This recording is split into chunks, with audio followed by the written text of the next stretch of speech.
Hello, my friends. It is Tuesday and day two of this journey. And on Tuesdays, I want to start talking about my world that I'm building. It's very, of course, a very important part of fantasy and science fiction writing is building a good, solid world. It's actually not something that I feel that I'm as good at as a lot of other people are, but I it is something that I like doing. I enjoy very much, and we'll talk about it a little bit here. So the book that almost I'm going to be publishing, hopefully by November 1st.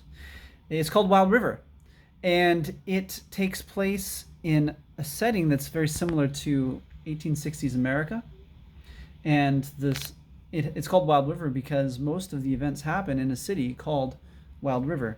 And Wild River it's inspired. It's kind of a mixture of New Orleans and New York, and it sits on a big river that is also called the Wild River, and it's of course similar to the Mississippi River. Now, in my world, in this historical period, as was the case in 1860s America, there's been this big war that has just been fought. And one of the reasons it was fought, one of the contributing factors was slavery, the practice, the industry of slavery, and that's something that really affects a lot of the characters in my story because the main character actually he's an interesting guy in that he is a very intelligent, educated private investigator, but he used to be a slave, and he was raised in an environment where there was no education, so he had to find a way to educate himself. But now there's still kind of this stigma between people who are slaves and people who are not, who are never slaves. Now, one thing that makes it different from 1860s America is that there isn't a strong correlation between slavery and race.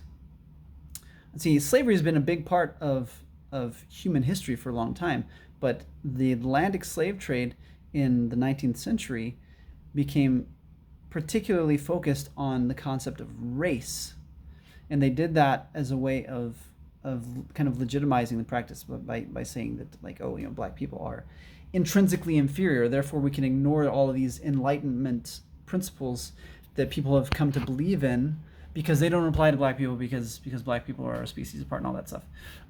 The things didn't happen in exactly that way in the world that I'm building, and so the slaves, rather than being a particular race, they're actually tattooed.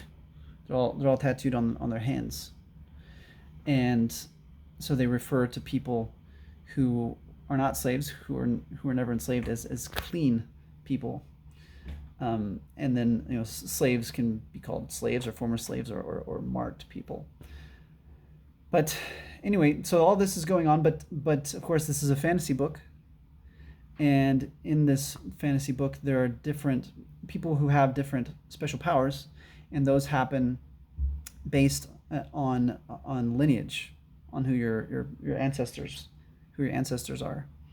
And and of course most people don't have any special powers, and when the story begins, most people assume that most of these stories about people with special powers, they're just stories. They're never real. They never happened. But then, of course, they people start to see that these groups were actually just kind of staying underground and to avoid being persecuted or becoming targets.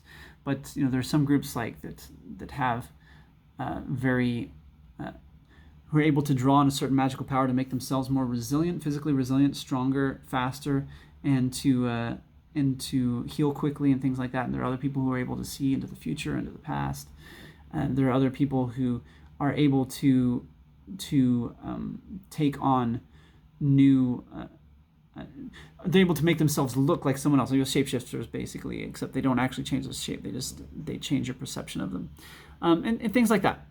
But so yeah, it's been interesting. The reason that I chose to base my story on 1860s America is that I actually, before I started writing this book, I just finished writing another book that was a historical book dealing with that era in the United States, talking about the American Civil War and things happening around it. And so I had just been doing all this research in that area, and so of course I had this interest and I knew a lot of things, and so I said, well, I'm just going to apply that to my fantasy work. But it's not exactly like the United States during that era. Things are different. Actually, this area it ended up, because of the outcome of that war, it ends up being a bunch of fractured states and not one continuous nation united under a single flag. And so the political situation is different from the United States at that time.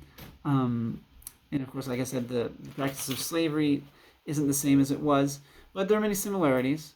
And yeah, it's been really enjoyable so far doing this world building, and I hope to keep you apprised of new developments. Okay, bye.